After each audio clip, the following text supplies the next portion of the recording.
Muy buenos días con todos y todas. Estamos en este espacio de Dimensión Creativa y en esta mañana nos acompañan Pedro y Diego, con quienes vamos a hablar de un tema muy interesante. Bienvenidos, amigos.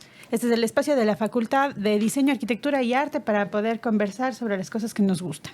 Entre ellas, por supuesto, la inclusión, que va a ser el tema de hoy, y esta mirada desde el diseño. Diseño e inclusión, Diego. ¿Qué te viene a la cabeza? Bueno, primero, hola Manu, hola Pedro.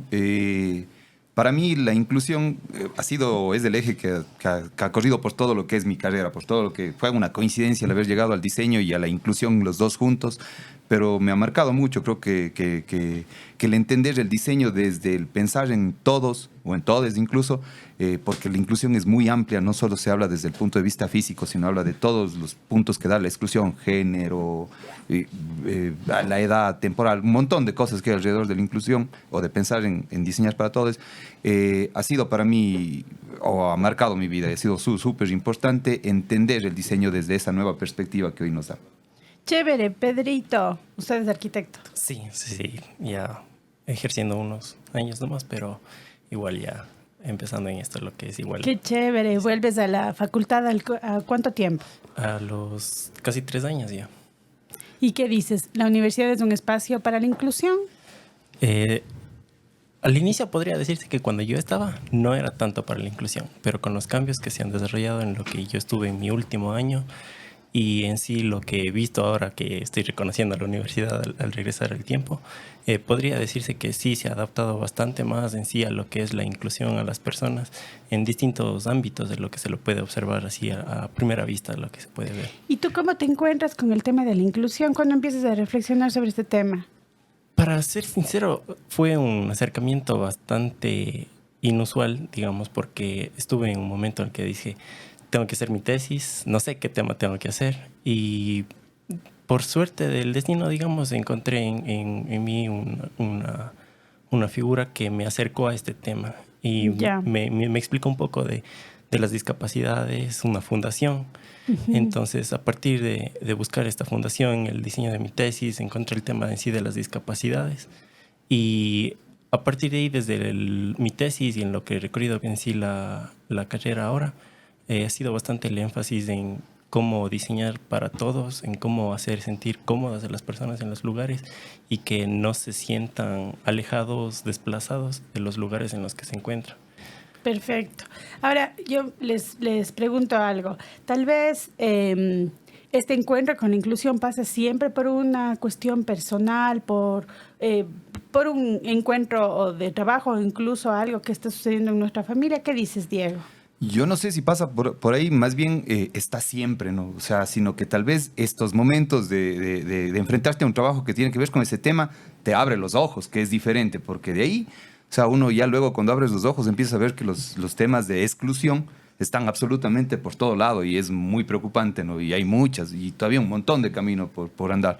Entonces yo creo que tal vez hay sí un detonante, hay un momento, en mi caso, por ejemplo, fue un trabajo para hacer software educativo para niños sordos, uh-huh, en que me enfrentó a eso y entendí la idea o lo que estaba pasando con la exclusión, sobre todo en la parte educativa, que era así frustrante y era increíble encontrarse con cosas como que chicos empezaban la escuela a los 10, 12 años porque no sabían lengua de señas, o profesores que estaban dando en escuela de lengua de señas y que no sabían lengua de señas. Entonces había un montón de cosas y hay un montón de cosas todavía por trabajar, pero el momento que te enfrentaste a esta idea de inclusión, de repente se abrieron los ojos y claro, empecé a ver, acá también falta, acá también hay que hacer cosas desde este lado también. Entonces creo que eso es ese clic que te abre los ojos. Yo, más que a la inclusión, yo diría a dónde se está dando exclusión. Y claro, reconocer esos momentos, y en mi caso fue entender cómo desde el diseño puedo empezarles a dar respuesta a esos momentos, uh-huh, o esos espacios. Ahora, desde el diseño y la arquitectura tendemos a diseñar, tal vez diría más desde la arquitectura, tendemos a diseñar para la mayoría, ¿no? Como diseñar para un estándar. Pero, ¿cómo puede ayudarnos diseñar para las minorías, para estos casos tan especiales que nos ponen el reto de esta persona tiene que acceder a un lugar, esta persona tiene que entrar, esta persona tiene que disfrutar del espacio a plenitud, como todos los demás?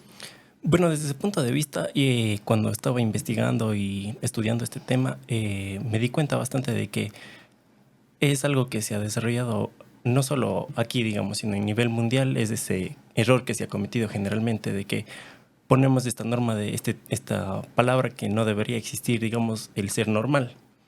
Porque en sí es una expectativa que cada quien puede poner de qué es normal para cada persona. También hay una cuestión como de poder o de la mayoría, ¿no? Sí. Digamos, si todos somos de una estatura determinada en un ambiente, consideremos de eso como normal, pero no siempre pasa. Sí, perdón que te interrumpa, pero hay algo, por ejemplo... No con los interrúmpanse, estudiantes. por favor, que es un espacio deberíamos llamarle espacio de interrupción. Ya, mejor. Sí, pero yo doy esta clase de diseño e inclusión con los estudiantes y lo que comienzo diciéndoles es que el problema es que el mundo estuvo mal pensado desde el comienzo y la inclusión nos obliga a repensar el mundo, sí, a pensar de que éramos normales o que todos eran iguales y ahí es donde se armó el despelote completo porque, entonces tiene que ser así, tiene que construirse las cosas así, tienen que verse de esta forma. Y claro, ahorita a mí me da mucha esperanza ver a los chicos de ahora porque sí tienen ese cambio de chip, de pensar las cosas diferentes. Entonces, yo digo, es nuestra responsabilidad tratar de solucionar un mundo mal pensado, no mal construido desde el inicio. Y nos da un montón de trabajo y opciones que ir solucionando o ir construyendo para un mundo que realmente piense en todos, no solo en los normales, como decía Pedro, que es una locura pensar así el mundo.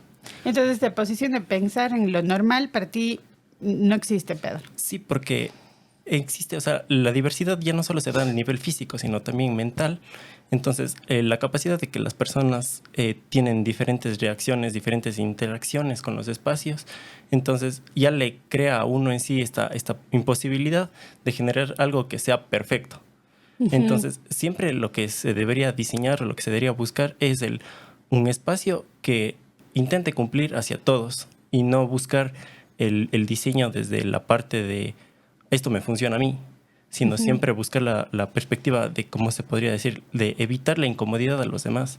Entonces, yo igual estaba leyendo y había encontrado una cita muy importante que decía que cómo puede ser que se justifique el diseñar para las minorías, que sería nosotros, si hacemos cuenta de la cantidad de discapacitados que hay en una población, la minoría somos los que no tenemos discapacidades. Entonces, ¿cómo se puede diseñar a la minoría sabiendo que existe tantas personas con discapacidades varias que van a sufrir al ser como generadas en esta jaula del diseño, digamos? O con distintas condiciones, simplemente, eso ni siquiera una discapacidad, exacto. Una distinta condición de vida, ¿no? Es que hay habilidades cosas diversas. Hay cosas, no solo habilidades diversas, o sea, yo creo, por eso siempre digo, es importante entender desde la exclusión más que desde la inclusión, todo lo que te genera exclusión. O sea, ¿qué te excluye? ¿Qué te hace sentir fuera de esto? Exactamente, ¿qué te saca del círculo en el que te estabas moviendo? Y claro, ¿cómo hacer un círculo más grande para que entre más gente y no te quedes fuera, ¿no? Yo creo que es importante porque todos podemos vernos normal, pero a lo mejor la edad luego nos empieza a generar exclusión. Exacto. Si yo voy y tengo un accidente y de repente no puedo moverme con normalidad, empiezo a entender la exclusión. Entonces, más bien es entender de qué cosas te generan exclusión para desde ahí empezar a abordarlas. O sea, a mí me parece que ahí el tema clave es el ejercicio de la empatía. Y a veces la vida te obliga a ser empático de una manera súper violenta. Te rompiste una pierna y te das cuenta que no puedes caminar como lo hacías el día de ayer. Y eso te pone en una posición completamente distinta. No puedo subir al aulario. ¿A quién se le ocurrió esa rampa? Y te empiezas a dar un horror de barreras que dices, claro. esto no lo sabía, esto no lo sentía. Cruzar la calle puede ser un lío enorme aquí. Y por eso digo, hay tantas cosas que hacer que solo cuando estás ahí las puedes entender. Lo que vos dices, yo creo que es una de las cosas más importantes cuando trabajas de inclusión, es la parte empática, ¿no?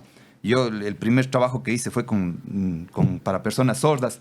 Entonces, claro, empecé a hacer la clásica del diseño, empiezas a entender. ¿Qué estabas haciendo, Diego? Un software educativo, o sea, les iba a enseñar lengua de señas, dice el diccionario multimedia de lengua de señas para todo el Ecuador, unificar, porque hasta eso me enteré que había como modismos, como habla el cuencano, habla el quiteño, habla el de... Entonces, igual en señas había modismos y la idea era unificar. Acércate así. La idea era unificar un poco ese diccionario de lengua de señas. Entonces, claro, cuando yo entré, empecé una investigación muy desde el ver, desde el eso, y dije, chuta, no estoy llegando, no está funcionando, la gente no está entendiendo, entonces me voy a meter acá. Y ahí hice este ejercicio de empatía. Por eso a lo mejor me meto mucho con metodologías que tienen que ver mucho con la empatía. Y dije, bueno, vamos por partes. Lo primero, no vuelvo a hablar un mes. Ya, casi me mandan sacando de la casa porque morían de iras, porque dije, no voy a hablar, si no, no voy a aprender. ¿En serio hiciste este ejercicio de quedarte callado un mes? Sí, callado un mes. O sea, fue un mes que no hablé en la oficina, no hablaba en la casa, me tenía que comunicar con todos, con el grupo de trabajo, con todos.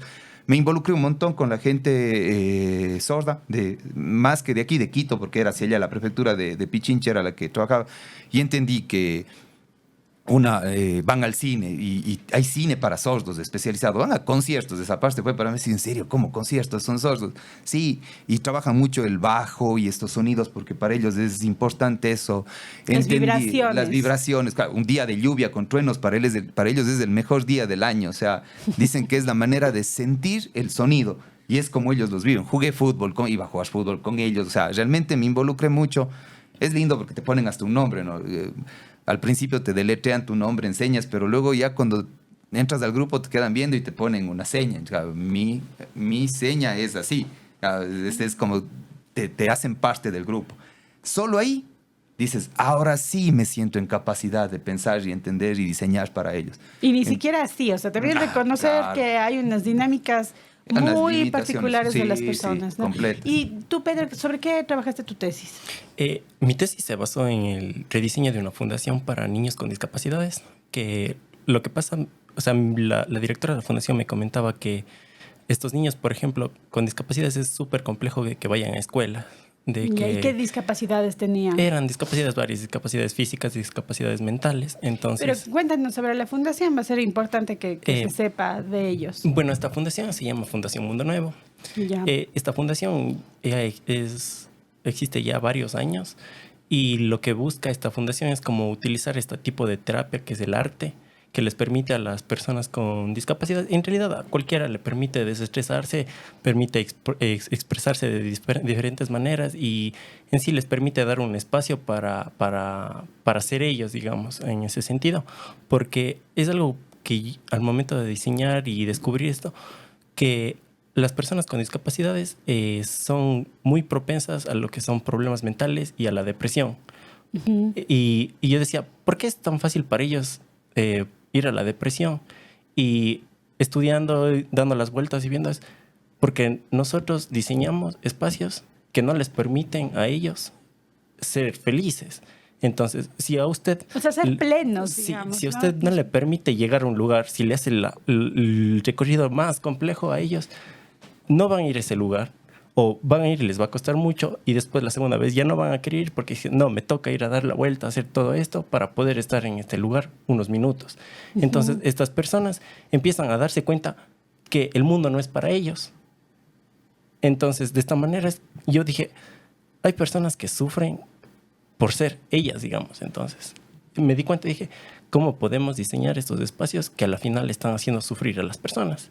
Uh-huh. Si el diseño lo como que busca... lo que decía el Diego, cómo estamos diseñando espacios que excluyen a las personas. Uh-huh. Sí, entonces eso me abrió bastante los ojos y desde ese momento he empezado como que mi carrera así en la arquitectura ha sido un poco más en el énfasis en diseñar espacios que relajen a las personas, que los hagan disfrutar. Ya no solo en cuanto a la accesibilidad, sino he estado estudiando más en temas como en sí que está surgiendo generalmente, que es la neuroarquitectura, por ejemplo, que son temas que buscan diseñar espacios que son confort para las personas, que pueden ayudar, que los pueden permitir sentirse propios en un lugar. Entonces, eso para mí es en sí la carrera de arquitectura, de diseño. Lo que busca es hacer que las personas sean felices o se sientan cómodos en un lugar. Amigos, yo les interrumpo porque tengo también una pregunta. Yo como persona con discapacidad estoy muy atento y muy interesado de lo que están hablando y tengo varias dudas porque si bien hablamos mucho desde la inclusión y la forma de adaptar y demás, pero desde mi lado les hablo como Mateo. Hay a veces que ciertas formas de adaptación también son vulnerables. Por ejemplo, en el colegio en el que yo estaba eran solo 2 pisos. Toda la vida tuve clases en el primer piso por obvias razones para no hacerme subir las gradas. Le comento a la gente que nos está escuchando, utilizo muletas, tengo una discapacidad física y cuando no utilizaba muletas se me dificultaba muchísimo más caminar. Y la forma de adaptación de cierta forma, no sé si viene desde las ganas de ayudar o qué sé yo, pero la forma de ayudarme para subir al segundo piso cuando eran los laboratorios era cargarme. Pero cargarme para mí me vulneraba un montón. Para mí yo me sentía muy mal cuando Dependiente me de los cargaban. demás. Sí, exacto, pero me sentía súper mal. Y eso que los que me cargaban eran mis propios compañeros, mis amigos, mi círculo, por así decir, entre Con comillas, toda la seguro. buena onda del mundo. Con toda la... Claro, exacto, era con buena intención. Pero el que me carguen a mí, y es como que... Ay, no me gusta tanto. Entonces, ¿cómo pensamos también en la parte de cómo adaptamos sin hacer que esa persona no se sienta, entre comillas, una inclusión muy forzada, por así decir? Y ya, yo quiero contestar Sí, eso, claro. me encantaría, porque, claro, para mí hay una cosa que cuando dices, pensar en inclusión es como una barrera para el diseñador, para el arquitecto, chuta, y ahora tengo que pensar en inclusión, qué lío, qué problema, es un usuario más. Claro. Y yo trabajo mucho y es mi idea de que el pensar en inclusión es un ejercicio de creatividad. Okay. Y aquí hay el diseño para todos o el diseño inclusivo, que es el de cargarte, el de poner una rampa, el de poner Exacto. cosas como esas. Hacer cosas diferentes para Que aunque a específicas veces como son para muy la persona. Específicas para alguien. Ajá. En el caso de los sordos, por ejemplo, que te digo, a ellos no les gusta el cuadrito en blanco abajo No, con la persona. Dice exacto. que ni se ve, ni se entiende. 1000 veces fue una traducción escrita con Sí. texto y se sienten más cómodos. Entonces, claro, con ese afán de hacer inclusión hacemos un montón de cosas que tienen buena intención, pero que Pero no están están mal. funcionando. Exacto. Entonces, es un ejercicio que yo mucho digo, o que les digo en el diseño, de ser más creativos, de dar un paso al diseño de la inclusión, pero Exacto. pasar al diseño universal, que es de estas cositas que son tan buenas, tan bien pensadas, Que son de para repente todos. revientan para todos. Pero para eso, claro, es duraz, es muy duro, es, Claro, es un complicado. camello re difícil. Hay unos ejemplos lindos que Claro. yo les sé poner. Digo, si ustedes iban hace 12, 15 años al aeropuerto, veían un montón de gente cargando las maletas así. Pucha, si no tenías los brazazos, tenías que cargar las dos maletas. Alguien vio eso y dijo... Y viendo a unas personas de la tercera edad, porque es un ejercicio Claro. de diseño e inclusión, dijo, ¿y si le ponemos unas rueditas?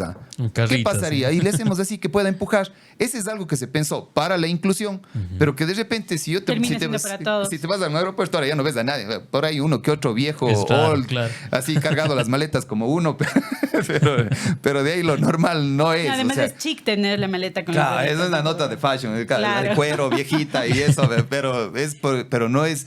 Y ves cómo funciona también. Llega a ser que ya ahora ni siquiera arrastran la maleta, sino ya les va siguiendo automáticamente y la tecnología va diciendo un montón de cosas. Entonces, a lo que vos dices es entender esos momentos. Y ahí voy a hacer una referencia que me dijo el Danilo que no diga, pero es a un libro que se llama El Mismatch, que es buenazo, que él habla de estos momentos mismatch, que son estos momentos de exclusión. El nombre es completamente Ya. comercial, no significa nada. Ok.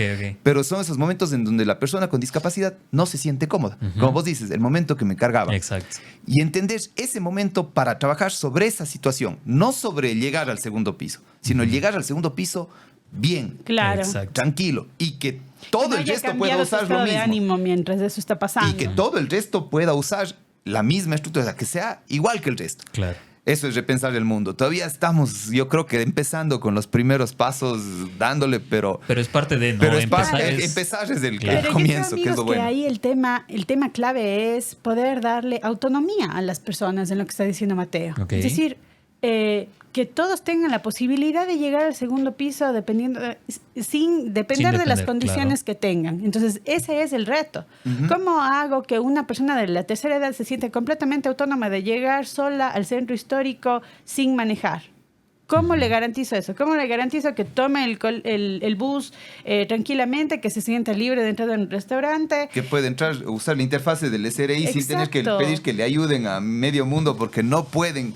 Porque claro, uno va y dice es facilito, pero para ellos no es fácil. Y No, eso hay que no es entender. Y fácil. la interfaz debería poder modificarse para ser fácil para ellos. Ese es el reto de diseño. Entonces estamos excluyendo cada vez, nos estamos excluyendo a nosotros mismos, porque como decías hace un momento, Diego, Todos todos llegamos vamos a llegar a los más 70, ¿no? Con Y suerte. quién sabe qué es lo que nos pase, este ritmo de cómo vida algunos no llegaremos. llegaremos, Sí, creo. creo que todos, de cierto punto, todos alguna vez vamos a tener un nivel de discapacidad. No sé si Exacto. por llegar a una edad o por un accidente o por un montón de cosas. Pero justamente Manu ponía el ejemplo de el que se rompe una pierna. Yo tengo un primo al que le quiero muchísimo y el que durante toda la vida me acompañó a rehabilitaciones, a un montón de cosas. Pero el día que se rompió una pierna por un accidente, me dijo qué difícil es subir la grada con una muleta. Qué bestia, qué imposible. Y el man lloraba. Oye, no está Y era como lejos que, de ¿y eso. ahora? Lejos de eso. yo 1 hora era feliz con la vista que tiene. Ahora Exacto. tengo el celular y tengo que pensar en el enfoque, así adelante, atrás, adelante, enfocar, enfocar. Y ya empiezo a tener, estoy en un grupo de discapacidad y me doy cuenta que hay problemas con las interfaces que no me permiten interactuar. Y es así, ya te dan y empiezas, aguanta un ratito. Bueno, aquí hay que decir que seguramente el Pedro es el que menos nos entiende porque es el más joven de todo el grupo, pero uno va no sintiendo esas vulnerabilidades. Pero Pedrito tiene lentes, entonces ya tiene un nivel de discapacidad. Son adaptaciones que se han ido haciendo para que funcione. Sí, entonces en ese sentido, o sea, en el sentido de la vista, sí he sentido, digamos, esa diferencia. Cuando yo estaba en la escuela decía, mira, no alcanzo a ver esto. Y mi amigo me decía, mira eso. Y yo, ¿qué? Que no veo nada. Entonces, ahí es cuando uno se empieza a dar cuenta que todos somos diferentes, que vamos a tener que cumplir a diferentes expectativas, diferentes funciones, digamos. Entonces, por eso a mí me parece súper interesante esto de los 7 principios del diseño universal.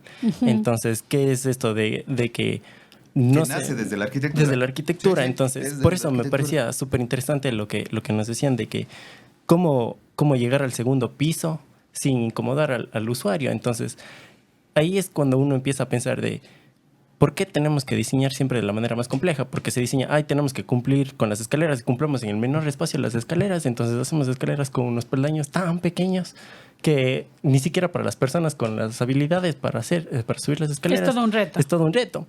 Entonces ahí es cuando uno se da cuenta de que se toman las decisiones desde el lado incorrecto, de queremos ocupar menos espacios en las escaleras, cuando por ejemplo deberíamos utilizar una rampa que cumpla para todos, porque el hecho es de que siempre vamos a ir envejeciendo, siempre vamos a tener problemas. Y como siempre se repite el meme de ya estoy viejo, ya me duele la rodilla. Entonces, también es el hecho de que todos vamos a ir a un punto en el que nos va a ser mucho más fácil utilizar cierto tipo de herramienta que el que se ha generalizado, digamos, en el uso de ciertos momentos. Entonces, la arquitectura, el diseño, todos los espacios se deberían diseñar desde el punto de vista de qué cumple hacia todos y escoger ese, no escoger como que el que cumple más fácil y me ahorra, digamos, cierto dinero, me ahorra cierto incluso, espacio. Claro, o me ahorra tiempo, porque queremos que todo sea veloz, ¿no? También ahorita, decía, temas de inclusión, creo que hay muchas empresas que no les da, o sea, no quieren ser inclusivas, simplemente quieren cumplir el requisito y es pongamos una rampa en donde sea. Y son unas rampísimas imposibles. Y lo que decía, a veces es cuestión de costos y hay un montón de cosas. Yo sí les sé decir así, entre mis trabajos de estudiantes, sumemos un granito, sumemos un pasito. No esperemos ya tener el diseño universal listo de la noche a la mañana porque es muy complejo y en verdad ahorita todavía es un sueño que yo creo que estamos a mucho tiempo de alcanzar. Pero un pasito, poner una norma, poner alguna cosa pequeñita que permita ya que solo un grupo pequeñito más tenga acceso, genial, ya es algo. Es mejor que nada. Es mejor que nada, exacto. Y de ese pasito, si se empieza a construir ya ahí, hablando de arquitectura, de diseño, se empieza a hacer como una norma, va sumando. Yo les decir, ¿qué te cuesta pensar una tipografía que sea para disléxicos? Exacto. Nada, y se ven chéveres y son bonitas. ¿Y por qué no empezamos solo a pensar en ese tipo de tipografías? Estamos a un grupo pequeñito y ya dimos un paso y empezamos a sumar. Ese creo yo que es el camino desde mi perspectiva, ¿no? Y claro, y verlo como un ejercicio de creatividad más, no como un ejercicio que frustra tu diseño, sino como un ejercicio que va a hacer que sea más innovador, que sea diferente, que sea más creativo. Empezar a pensarlo desde ahí, esta idea de inclusión de lo que se llama en diseño, el diseño para extremos o para personas, usuarios extremos, que no están dentro del target, como les llaman, o del grupo de usuarios. Entonces, pensar esa como un ejercicio de creatividad y de innovación. Eso. Sí, me parece súper bueno, porque mientras más cosas le pongamos, más, entre comillas, barreras, tienes que ser más creativo para sobrepasar esas barreras. Y de repente vas a solucionar problemas para una cantidad de gente enorme. Ahora, la gente que crece, o sea, esta gente que nace, que crece y que envejece, es decir, los seres humanos. Se quedó preocupada la mano con lo de la vejez. No. Digo que voy a que también un sector muy vulnerable del acceso a los servicios, a los espacios, son los niños, ¿no? Y es un ser que en muy poco tiempo relativamente va a cambiar de tamaño y no accede a la luz y no accede al cajón de las golosinas y los peores accidentes de niños son en la casa porque la infraestructura no estaba hecha para ellos, se cayeron del barandal, se resbalaron en la grada, subieron al cajón de las golosinas y se pegaron un papazo. Y el claro, comer, o sea, la mesa está claro. hecha para las personas de un tamaño y ellos Claro. son súper incómodos. Hay Exacto. montones. Y no estamos pensando tampoco para ese segmento, que es un segmento breve de la población, pero es súper importante. Pero así como los niños, no diseñamos tanto para los niños y no diseñamos para los viejos. No se diga para las personas con alguna discapacidad. Sabiendo que las dos cosas las vamos a vivir todos. Es muy loco. Ahí hay algo chévere, porque claro, la gente cuando oye esto empieza a decir, pero es que empieza a tener que diseñar algo que se adapta para el uno, se adapta, y sale lo que es, yo les he mostrado, no sé si han visto en los Simpson, el carro de Homero Simpson, cuando a Homero le dan el chance de hacer un carro, y él hace un carro al gusto de él, ¿no? Y tiene la nota, es un monstruo, completamente un monstruo, horrible. Entonces digo, no va por ahí, va realmente, el diseño tiene que pensarse también desde lo estético, desde lo funcional, y que funcione para los niños y todo. Ahí está el reto, si no es difícil, no es bonito, si no es difícil, no hay reto de diseño, no hay nada que pensar ahí. Y ese es el ejercicio, no necesariamente hacer un monstruo que se tiene que articular, que tiene 1000 partes, que se arma de diferentes Además formas. que necesitas un manual para acceder al manual de uso. Hay una historia chévere, trato de hacerle cortísima para no largarme mucho, pero por ejemplo, cuando Estados Unidos diseña el primer avión de guerra, el avión empieza a tener muchos accidentes y bueno, sale un diseñador, es latino, de apellido Ruiz, del ejército, ve cómo hicieron la cabina del piloto y los mandos, y lo que hizo Estados Unidos es tomar las medidas de todos sus pilotos. Sí, tomó las medidas absolutamente de todos los pilotos, dijo muy bien, sacó su soldado americano, medidas perfectas, estas son las medidas perfectas del soldado americano, la cabina estaba construida en esa estructura. Obviamente en ese tiempo, para lanzar el proyectil tenía que estirar la mano y todo. Entonces, cuando pusieron los aviones a funcionar, se dieron cuenta que, claro, el que tenía la cintura y los pies normales, de repente el alcance de manos era más pequeñito y no llegaba. Y había muchos accidentes por eso, había un montón de accidentes. Y a él se le ocurrió, ¿y qué tal si hacemos algo que se pueda acercar y hacer para atrás del asiento? Replegar y hacer para acá, subir y bajar el asiento. Y dijeron, sí, no. O sea, y se ahora siente todos los autos tienen eso. Ahora todos tienen eso, claro. En ese tiempo no se pensaba así. Entonces es una idea chiquita que da un plus y ¡bloom! Explota, gigantesca. Ahora no piensas un carro y dices, ¿dónde está? Ahora se sube, se baja. Hay Claro, unos se que tienen personaliza memoria y te botan hasta al el cuerpo de la aroma persona. adecuado. Te que vos permite quieres. incluso manejar así. Se acopla 100%. Súper cerca. ¿Se destruyó el diseño? Para nada. ¿Se ve mal? No, pero funciona completamente. Entonces, ese es el reto de diseño, pensar en cosas creativas, que sean innovadoras y que rompan condiciones que están en el mercado, que están excluyendo a un montón de gente. Claro. Y, a ver, les voy a hacer una pregunta. ¿Cómo este acercamiento a la inclusión, en el caso de Diego, vemos que ha sido desde hace algún tiempo, y en el tuyo, Pedro, con tu proyecto de tesis, cómo este acercamiento a este reto ha modificado el día a día de tu profesión? ¿Sientes que lo ha modificado? ¿Ha cambiado tu perspectiva en algún sentido? En pocas palabras me abrió los ojos, digamos. Porque, ya no se vive de la misma manera, podría decirlo, porque ya está en tu conciencia el enfocarte, digamos, a cosas que dices, ay, esto ya no funciona. Porque yo venía dejando el carro acá en las calles de acá y venía bajando la calle y venía viendo que la vereda va subiendo, bajando, subiendo, bajando, tiene gradas de la vereda y decía, un estudiante con muletas o un estudiante en silla de ruedas jamás va a venir acá. Le van a tener que venir a dejar a la puerta de la universidad. Y después, si no tiene quien le venga a dejar. Si viene, Toca coger taxis. y Porque los buses tampoco no están adaptados, el tranvía no llega. Entonces me di cuenta, dije, la ciudad no está diseñada para todos. Y el chiste es que, por más que nos duela, el gobierno no va a gastar más en infraestructura, sino va a buscar hacer lo más barato, lo más rápido, porque a la final la política funciona así. Entonces tenemos que buscar alternativas que, digamos, en lo urbano, en el ámbito urbano sería cómo diseñamos algo que sea barato, que sea rápido y que nos sirva a todos. Entonces ahí está el reto. Y entonces lo primero que se debe hacer es buscar cuál es el reto que nos puede ayudar a salir adelante. Entonces ese es el primer paso y, digamos, podría ser el paso más difícil, porque para que todos aprendamos a reconocer estos problemas y saber cuáles son los pasos que tenemos que hacer para mejorar, es digamos, como que lo esencial para poder mejorar como sociedad, como pueblo, como conjunto en sí, para poder ayudarnos entre todos. Entonces, no puedo, digamos, yo trabajo y empiezo a diseñar y siempre que estoy diseñando estoy pensando, este espacio tal vez con esta ventana, digamos, tan pequeña, no pueda hacer sentir bien a una persona dentro. O debería utilizar colores de esta manera, o mejor que una escalera, tal vez una rampa, o necesito un ascensor de este edificio. O ¿por qué voy a hacer de 2 pisos? O ¿por qué voy a hacer una bordilla si Sí. realmente no es ¿Por qué no necesaria? pensar en algo que no sea ni el ascensor, ni la escalera, ni la rampa? O sea, algo nuevo. Entonces, Ahí ha de estar. O sea, después de unos daños, alguien sacará y de, ve, ¿por qué no lo pensé? Seguro que está ahí.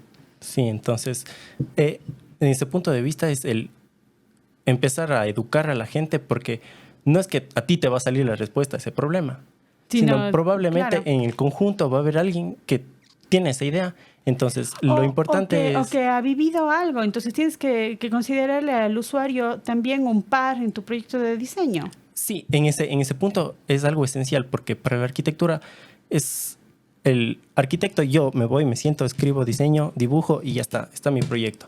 Pero ¿y cuando le preguntaste al cliente qué es lo que quiere? Entonces, al construir ciudades, cuando le preguntaste a las personas con problemas, con discapacidades, con dificultades, qué es lo que les sirve? Porque, por ejemplo, yo he visto hay calles en las que se pone el adoquín podotáctil, digamos, pero le ponen al borde como si fuese bordillo. Una persona ciega siente el podotáctil y se apega al podotáctil. Entonces les estás haciendo que la persona vaya hacia el borde de la los vereda. autos. Sí, Hacia entonces el lugar más peligroso. hay veces que como arquitectos metemos elementos que supuestamente son para adaptar, pero si no sabemos bien cómo se utilizan o cómo tienen que ir, podemos hasta inclusive hacer algo peor. Claro, mucho más peligroso y vas a estar botando la plata en algo que definitivamente no funcionó. En algún momento tuve yo la oportunidad de participar en un proyecto de investigación sobre la caminabilidad de las calles. ¿Por qué la gente caminaba o no caminaba en las calles? Me acordé con lo que tú decías. Y le hicimos la entrevista a un muchacho joven, tenía en ese momento más o menos tu edad, pero él era papá, había sido papá hace poco tiempo.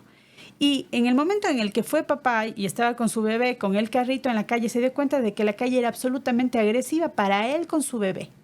O sea, ninguno de los dos tenía ninguna discapacidad, pero tenía una vulnerabilidad. No hay rampas, los carros se estacionan en las rampas, la gente utiliza la vereda para hacer otras cosas que no te permiten caminar y de repente yo no puedo pasear por el centro con mi bebé.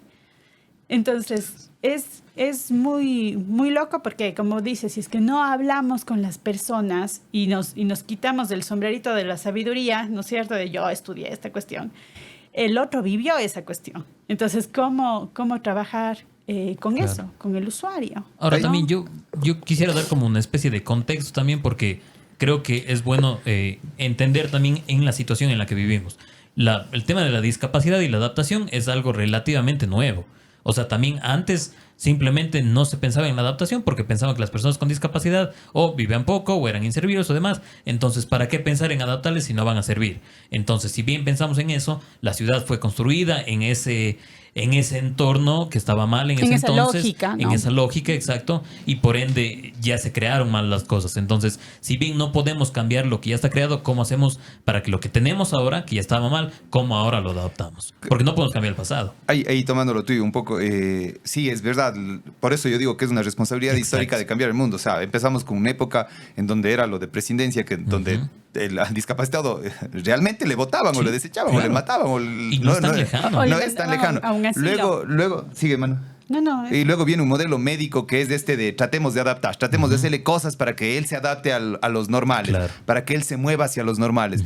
Luego recién creo que desde los 90, 2000 hacia acá viene esta idea de lo social, donde, dicen no, o sea, no hay por qué, hay que empezar a cambiar el resto y el mundo. Entonces, claro, tienes 2000 años atrás más también de una forma y han pasado 10, 12 que estamos con otra forma de pensar. Entonces, hay mucho que trabajar. Hay un montón de cosas que trabajar, como dices, una ciudad que estuvo pensada en otro modelo hacia las personas, incluso el de presidencia o el médico, que eran así como en el uno desecho y en el otro a ver qué te puedo hacer para adaptarte. Si no se adapta, pues, qué pena. O sea, pero como decía, digo, quedas fuera. Nuestro granito de arena es ahora, el cambio de ahora, para que a futuro sea ya una parte de... Además, en la conciencia de que efectivamente todos en algún momento vamos a necesitar ser autónomos en la ciudad, en las interfaces, porque el mundo de las interfaces en el que tú trabajas, Diego, es absolutamente excluyente. Completo. ¿No? En este momento, por ejemplo, que yo he tenido mucha relación con personas adultas mayores, de repente ya no hay cartolas para el saldo. Ya. Dice, vos quieres ¿Qué saber son dónde esos, está perdón? ¿Qué es eso? la cartolita donde Te llegaba el saldo de la tarjeta Te de- llegaba el saldo de tu cuenta de Ah, ahorros o ok, corriente no, o lo ya. que sea. Tenías un papel, ¿no es cierto? Que era tu Ok. evidencia de esta plata me gasté en el mes, esto saqué, esto puse. Ok. Bueno, resulta que ahora los bancos no te ofrecen ese servicio, sino solamente lo tienes en Con la línea. aplicación. Para las personas de tercera edad o para alguien que no se haya relacionado con ese tema, es como yo no voy a poder acceder nunca a saber sobre el estado de mi plata. Porque además para eso necesitas un mail. Necesitas un celular para que te llegue, Es decir, no o es sea, solo para la tercera edad, créeme que hay interfaces que a cualquiera le resultan, o sea, Expulsan, qué sí. cosa más incómoda entre que no te llegue el mensaje, entre que tienes que estar buscando el mensaje, no, es horrible la interfaz, ahí hay mares por trabajar todavía. O desde esta esa verificación perspectiva. en 2 pasos, que te llega el mensaje al celular y que al mismo tiempo tienes que Ingresar el código que en tal ingresar el lado, código claro. y que cambies la clave a cada rato. O sea, empieza a ser excluyente y si es que no estás a la par de eso, realmente ya no vas a poder disfrutar de una serie de servicios que no tienes alternativa. Y en el caso de la gente de la tercera edad me parece gravísimo. O sea, ya se debería pensar como en una ley o en una norma para eso. Ay. ¿Qué dice Pedrito? Sí, en eso, por ejemplo, hay algo que me parece bastante curioso que las personas no se dan cuenta, que, digamos, tenemos que diseñar, o sea, inclusive no solo para las personas, sino también para el beneficio de todos, porque lo que pasa es que, por ejemplo, en este caso van los bancos y está la abuelita en la ventanilla, ayúdeme con esto, y está toda la fila de la gente que quiere hacer sus trámites, pero porque no está diseñado para la persona que está con dificultades. Ahora, toditos tienen el problema de que no van a poder hacer sus trámites, no van a poder cumplir con sus cosas, porque a la final no es solo que le afecta a una persona, sino que son empieza a problemas que afectarnos empiezan a a todos. encadenar a todos. Ahí hay una cosa linda que era como que hace tiempo nosotros diseñábamos pensando en el target o en el grupo al que estábamos trabajando, ¿no? Fue la primera idea que te ayuda a enfocar tu diseño en el marketing, en todo. A mí odio ese tema target, me parece horrible y les pongo 0 cuando leo eso. Cuando lees la evoluciona palabra y- target, ¿no te gusta? Sí, no, es Ojo que es a los como- alumnos de Diego, no sí, poner target. y del marketing y todo eso es así como que lo usan mucho y yo peleo. No, ya saben ellos, ¿no? Ya han aprendido a la mala, pero han aprendido.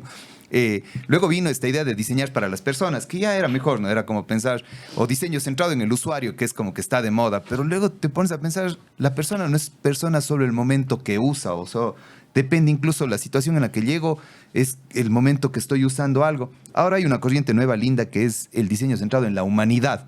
Y es realmente un cambio muy fuerte. Son palabras, ¿no? Términos que dices, bueno, ¿cuánto afecta a persona, humanidad? Afecta un montón.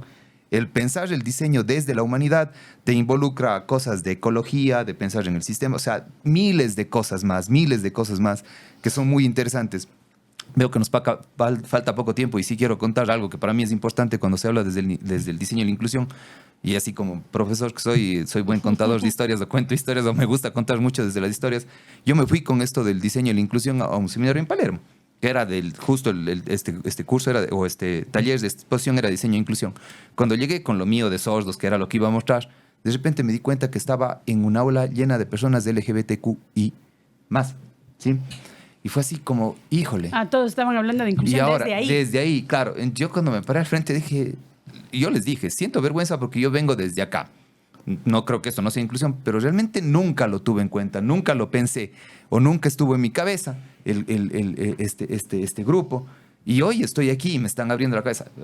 Me abrieron un montón de cosas y claro, desde ahí mi perspectiva de la inclusión ha cambiado mucho. En el diseño gráfico creo que es fundamental. Nosotros somos responsables de millones de estereotipos que se vienen dando, que la publicidad ha hecho y que sigue haciendo. O sea, la mujer en la cocina, el hombre acá, el hombre, ves la propaganda del hombre y tiene que ser el musculoso, el modelo, o sea, tantas Para cosas. montar en un como caballo, fumando. Claro, así.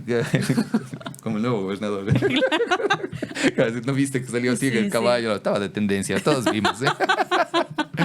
Estaba de tendencia, todos vieron eso, estaba genial. Pero bueno, sí es no ver realmente, y lo que te digo, esta idea de cambiar hacia el foco, hacia la exclusión, es lo importante, creería yo. Claro, Entender es como, dónde se da ¿a quién la- estoy excluyendo ¿A con quién esto? estoy sacando? ¿A quién podría no incluir en esta cuestión que estoy diseñando? En cosas tan chiquitas a veces como el lenguaje. ¿sí? Ajá. O yo veía ahora, decía, votar, ¿por qué hombres, mujeres? O sea, ¿Qué diferencia? Me parece muy de hace Sí, pues no tiene sentido realmente. Y con todo el respeto a una persona que no se siente, debe ser incómodo estar así. Si no me siento hombre, no me siento mujer, tengo mi libertad de... O sea, ¿por qué no es sí, para pues, las personas? Por grupos de apellido y punto podrías votar. Sí, ya, para dar un orden, estaría... Pero no, tú, o sea, yo no le veo, no sé, habrá alguna situación lógica. Decían antes era una nota estadística para saber por dónde votan las mujeres. Hoy yo no le veo ni no, además si sentido. quieres hacer números lo puedes hacer con la cédula y ya está. Y hoy por hoy hay tantas cosas así, entonces sí es, ya para terminar mi parte al menos es que pensemos más desde la exclusión y pensemos en todos los grupos, porque hay un montón de gente y del de género al menos o el de identidad creo que es una lucha que está ahí y está enterita y es re compleja, pareciera fácil, dijeras no, ya lo aceptas. Nosotros hicimos, ¿cómo trabajamos este proyecto de la violencia de género hacia las mujeres? Y alguien dijo, hay violencia de género hacia las personas gays, LGBTI, y no tienen a dónde ir. Galas, o sea, no puede irse a la comisaría de la mujer, a pesar de que, y no pueden irse, o sea, ellos sí, y vimos que la violencia hacia ellos era horrible y era muy fuerte. Y los espacios en la impactante. ciudad, Pedro, también, ¿no? Sí, o sea, digamos, yo tengo un grupo medio cercano, digamos, que yo tampoco estuve muy relacionado con el tema, pero últimamente sí he llegado a contactar con personas de estos acercamientos y a la final me he dado cuenta de que es una cultura completamente diferente, que, o sea, yo he escuchado y he visto cosas como que tú te sorprendes y dices, o sea, les drogan, hay problemas así que sufren y que ellos no como, pueden... ¿esto pasa en esta ciudad? Sí, ¿En serio? y uno se eso? queda, pero ¿y por qué no avisas? Y dices, ¿pero a dónde? Entonces, ahí te das cuenta que son lugares que no solo están restringidos en tanto a lo físico, sino también a lo mental, a los espacios que no existen. Entonces, ahí existe esto del CIF, que es igual para los acercamientos a las personas con discapacidades, y es el factor ambiental cercano de tu grupo cercano y el factor ambiental de los elementos gubernamentales, los elementos de espacios para dónde puede acceder estas personas a pedir ayuda. Entonces, ya no es solo el hecho de tenemos que diseñar, sino que tiene que cambiar la sociedad. Porque es súper interesante, como hablaban antes, me parecía un dato bastante curioso de que el cambio de la mentalidad, el cambio de las ideas, porque muy comúnmente, o sea, yo investigué y en la historia decía, la religión le satanizaba a los discapacitados. Era castigo divino, castigo divino. Estos los discapacitados era porque son castigo divino. Y ahora la concepción, pasar de ese tipo de concepción a la concepción que tenemos ahora de que todos somos diferentes, que tenemos que estar todos reunidos porque en sí somos todos humanos. Entonces, es importante ver cómo va cambiando la mentalidad a lo largo de las épocas y ver cómo nos vamos dando cuenta de diferentes cosas que estábamos haciendo mal y que empezamos a intentar corregir, a intentar dar espacios y lugares para todos. Perfecto, amigos. Muchísimas gracias. Creemos que hemos llegado al momento de la despedida, Mateito, ¿no?